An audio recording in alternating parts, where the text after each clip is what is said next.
gravando esse vídeo aqui pouco antes da classificação do GP da Áustria. E eu acho que esse daqui tinha que ser prioridade mesmo. Esse aqui tinha que ser um vídeo com prioridade. Eu tô com bastante tema atrasado pra comentar nesse canal. Tá acontecendo muita coisa no mundo da Fórmula 1 que eu não tô conseguindo comentar porque tá acontecendo muita coisa mesmo. Eu tenho vários temas prontos. As próximas semanas vai estar recheado de tema aqui nesse canal.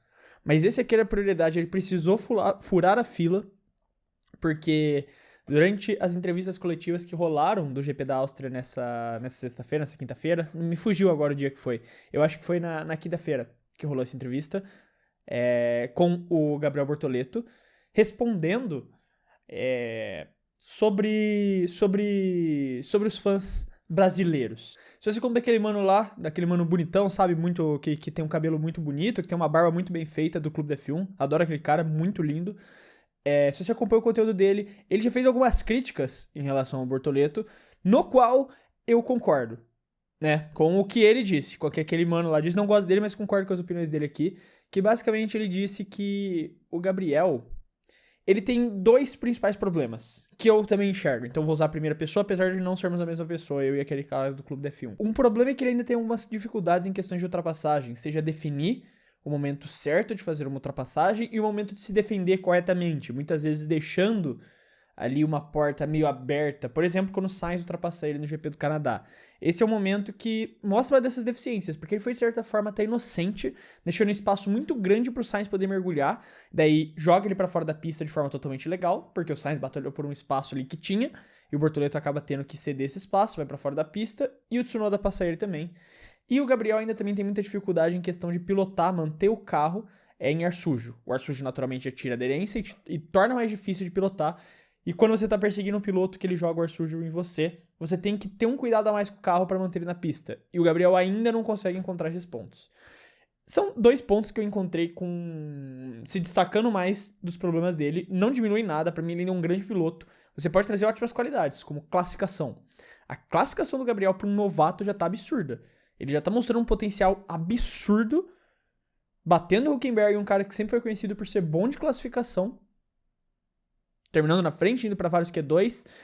Mesmo que no Canadá ele não tenha ido, foi por um mísero detalhe, 0.007 segundos, tá ligado? Então assim como todos os novatos, o Gabriel tem problemas para corrigir. Todos os novatos têm problemas para corrigir. Esses são alguns que eu encontrei do Gabriel. Isso não diminui o fato do quão absurdo ele vem sendo nessa temporada. Só que durante aqui as coletivas da Áustria, que pergunta exatamente sobre a cobrança dos fãs brasileiros. E o Gabriel, ele dá uma resposta sensacional. O Gabriel dá uma resposta sensacional, cara. Uma resposta absurda. E eu vou começar tocando aqui pra vocês, pra gente vendo junto aqui. E ignorem aí, seja lá o porquê quem montou esse vídeo, escreveu um fãs misturado português e inglês ali, tá ligado? Well, I think Brazil... I think Brazil last driver was Massa, right? 8 years ago, something like this. And obviously we are a country that we won a lot in the sport back in the time. And I mean, there's a lot of fans that didn't watch actually Brazilian drivers winning in Formula One because they are new fans. Football fans that watch Brazil win. E esse é um ponto que ele já traz que eu acho extremamente importante. Ele tá basicamente falando de forma velada, ele vai falar de forma velada, que o brasileiro... Não, algo que eu já falei aqui, que eu defendo essa teoria também. O brasileiro não gosta de esporte, o brasileiro gosta de vencer. O brasileiro não torce pra esporte, o brasileiro torce pra vitória, né? E aqui ele já começa trazendo isso, tipo, muitos fãs brasileiros nunca viram um piloto brasileiro vencendo, né? A última vitória do Brasil foi em 2009, GP da Itália, com o Barrichello na Brown GP. Ou seja, faz muito tempo, mais de 20 anos da última vitória de um brasileiro na Fórmula 1. Faz o quê? Por volta de uns 8 anos mesmo, né? Do Felipe Massa na Fórmula 1. 8, 9 anos. Foi 2017, eu não sei agora. A gente tá em 2025, então deve ser isso, 8, 9 anos. De um brasileiro que realmente disputava o Mundial foi 2008, beleza, mas, tipo, antes disso, tirando o 2008 do Massa, anos 90, a última vez que um brasileiro disputava o Mundial. Você pode incluir o Barrichello na conta, mas ele nunca disputava, de fato, com o Schumacher, né? Então faz muito tempo que o brasileiro não vence na Fórmula 1. E no futebol também. A última vez que a gente venceu uma Copa do Mundo, 2002. A última vez que a gente chegou numa final de Copa do Mundo foi 2002. Então faz muito tempo que em esportes relevantes para o povo brasileiro, a gente não tem esse sucesso internacional. A gente não tem esse sucesso, essa vitória, essa conquista, esse título. Isso gera, em cima das pessoas, uma cobrança gigantesca e desnecessária, que é o que ele vai até comentar um pouco mais agora. 20 years ago, you know, and they miss a bit the feeling of winning in a sport again. And obviously Brazil has not been successful in football World Cup, let's say, and in motorsport side in the last years, in the sense of winning a title. Even if they do well, they don't win a title. And Brazilian fans are very emotional people. That's Brazil, you know. That's what I love about my country. E aí, exatamente, ele conclui essa primeira linha de raciocínio que ele vai trazer nesse ponto. Que ele traz a segunda linha da fala dele, eu acho também muito boa. O Gabriel ele se portou muito bem nessa entrevista. Mas aqui, basicamente, ele traz esse ponto, que é o que a gente vem discutindo. O brasileiro, ele é muito emocionado. Isso é um fato. O brasileiro é emocionado. E eles olham pra alguém que não tá ganhando, pra um brasileiro que não está ganhando. E exatamente nessa expectativa de você querer que o cara ganhe, de você só torcer pela vitória. Tipo, não, se você não vencer não é o suficiente. Você joga uma pressão desnecessária em cima dos atletas brasileiros. Claro que você sendo um atleta, você tem que estar já preparado e pronto pra sofrer esse tipo de pressão e ainda assim manter e performar o seu mais alto nível, tá ligado? Só que, cara, aqui no Brasil, a gente cria essa pressão desnecessária em cima dos nossos atletas de que, tipo, cara, você precisa vencer, senão você é um bosta. Tipo, realmente. Cara, tem gente até hoje, e eu tenho certeza que tem gente assistindo esse vídeo que considera isso, não porque talvez assistiu, mas porque ouviu esse discurso repetido diversas vezes. Que o Barrichello era um bosta, que o Barrichello era um peidão. E em diversos momentos da carreira ele pode ter sido. E ele realmente foi em alguns momentos da carreira. Mas o Barrichello foi um puta de um piloto. O Barrichello foi um baita de um piloto. Se você vai lá fora e pega rankings de melhores pilotos a nunca terem ganhado um campeonato mundial, o Barrichello tá sempre, tipo, pelo menos no top 3. No top 5, no pior dos cenários. Só que o fato dele não ter ganhado, aqui praticamente ele é jogado pra merda, né? Tipo, como, é o peidão, você tem até hoje o meme, né? Do tipo, chegou atrasado, Barrichello, sabe? Você tá mandando a notícia errada não, atrasada no grupo de amigos. O Barrichello chegou agora. Porque existe sim essa cobrança desnecessária em cima, tipo, se você não ganhar, você não é bom. Se você não ganhar, você não é bom o suficiente. Você é ruim. Você é pipoqueiro. E em muitos casos, geralmente, acaba caindo no colo da pipoca. Isso é fato.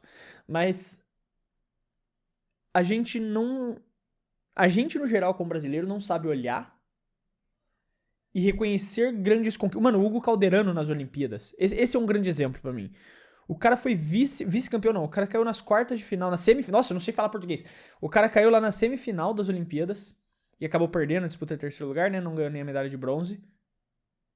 Mas esse foi o melhor resultado da história de um mesatenista brasileiro. Vocês têm noção que ninguém nascido em todo o continente americano, no continente das Américas, conseguiu uma medalha olímpica? Nunca aconteceu isso de alguém nascido em todo o continente americano conseguir uma medalha olímpica. E o Hugo Calderano foi o cara que chegou mais... Ele não conseguiu, beleza, mas ele chegou lá, quase. Vocês têm noção disso? É o único, uma pessoa de todo esse continente na história da humanidade conseguiu chegar próximo de uma medalha olímpica nesse esporte. E ele é campeão mundial agora também, o que também não deixa de ser muito foda. Mas existe essa cobrança completamente desnecessária que a gente coloca nos nossos atletas e não reconhece o feito do que eles estão fazendo. As well. I think those that understand the sport and understand the difference between the cars, and that's a sport that you can actually develop a car, is not everyone having the same exactly chassis like it's in junior series that you can just play with the setup and make your car fast. But I think those fans that understand about it, they understand the situation I'm in right now, and they just expect, me to do better every race and improve with time and experience. But maybe some people that don't understand about F1 and they look at Senna back in 1980, they think you can get any car and win a race in Monaco in the wet. And it's not like this nowadays anymore, It's not that easy. Not saying that cannot happen. But this is okay. I mean, I don't mind these comments, it's okay for me. I do my best I can on track, and that's what I care about. E ele completa aqui pra mim de forma perfeita a fala dele, como ele se porta durante essa conversa, mas ele foi perfeito aqui na conclusão final dele. Pra mim, foi o highlight de toda essa entrevista, foi o ponto final perfeito dele. Ele fala, mano, os fãs, eles olham, eu sei que tem gente que entende a minha situação, que entende que eu tô numa Sauber, que eu tô num carro que não é capaz de vencer corridas e que a Fórmula 1 tem isso. Não é todos os carros. Não é que nem nas Fórmulas Júnior, que apesar dos carros não serem iguais, eles são muito próximos de serem iguais, e você pode mexer com as configurações, mexer com algumas coisas para tornar eles melhores que os outros, tornar eles mais rápidos. Na Fórmula 1 não existe isso. O chassi não é o mesmo, as peças não são as mesmas, o motor não é o mesmo. É tudo diferente, praticamente. Então tem muitas coisas que impedem você de vencer do que só sua habilidade. E as pessoas esperam que muitas pessoas que não acompanham o esporte, começam a acompanhar agora porque tem um brasileiro, não assistem corrida nunca ou não assistiam desde a época do Senna e estavam acostumados a ver, sei lá, o Senna entrar numa McLaren, fazer pole e vencer de McLaren. Que era o carro que dava volta no terceiro colocado. E claro, você tinha o fator Senna, que dava volta até quase no Prost daí, que era o companheiro de equipe dele em Mônaco. Então, claro que o Senna também é uma barra aqui em cima que você tá colocando, né? Primeiro de tudo. Comparar o Bortoleto com o Senna, você é burro. Qualquer piloto com... Cara, isso é uma coisa que nunca vai me descer. Como que você quer comparar alguém com um dos maiores da história do esporte? Como? Você quer que o cara... Você não tá exigindo só que o cara seja bom. Você tá exigindo que o cara seja um dos melhores da história. Ah, não, mas se fosse o Senna... Não é o Senna. Primeiro começa aí, não é o Senna. Se fosse o Senna nessa Sauber... Não é o Senna. É o Gabriel Bortoleto, não é o Ayrton Senna. O Ayrton Senna, infelizmente, já não tá mais entre nós. Deixa ele quieto, descansando. Lá, em São Paulo. Deixa ele quietinho. Onde ele tá, descansando. Não precisa trazer o nome dele de volta pra isso. Não precisa ficar comparando o Gabriel com ele. Porque o Gabriel é o Gabriel. O Gabriel não é o Senna e nunca vai ser. O Gabriel pode ganhar 29 títulos mundiais. Ele nunca vai ser o Ayrton Senna porque ele é o Gabriel Bortoleto, cara. Então, para de querer ficar comparando, trazendo essas comparações, tá ligado? De tipo, ah não, mas se fosse... Não existe o se fosse o Senna porque não é o Senna. E aquele é perfeito. As pessoas viam nos anos 80 lá isso, ou ver vídeo no YouTube dos anos 80 do Senna chegando, fazendo tudo isso, e esperam a mesma coisa. Só que não vai acontecer. Porque a gente vive outra realidade da Fórmula 1, é outro piloto, é outro cenário. Deixa ele quieto, deixa ele ganhando a experiência dele, deixa ele fazendo o trabalho dele. Se eventualmente acabar não dando certo, beleza, não deu. Mas se der certo, velho, eu quero ver onde tá todas essas pessoas que ficam aí falando, ah não, ele é muito fraco, é o Bortolento. Eu quero ver onde vão estar essas pessoas. Que vão ser as mesmas pessoas que vão estar falando, tipo, não, mas ele só precisava do tempo, da experiência. Eu sempre acreditei em Gabriel Bortoleto. Eu quero ver onde vão estar essas pessoas que ficam criticando, tá ligado?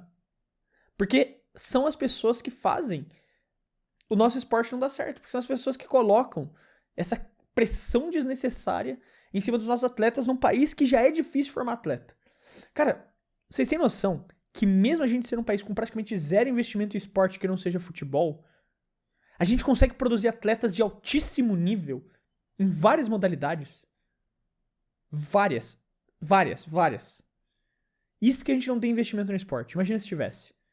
Então você já tem essa dificuldade. Um atleta no Brasil já tem essa dificuldade. Claro que esporte motorizado é diferente. A gente tá falando de um cara que já nasceu numa situação mais confortável de vida. Se talvez o automobilismo não desse certo, ele pudesse ter um caminho mais tranquilo no resto da vida. Eu não tô falando aqui só, claro, do automobilismo. Mas falando de atletas brasileiros em geral.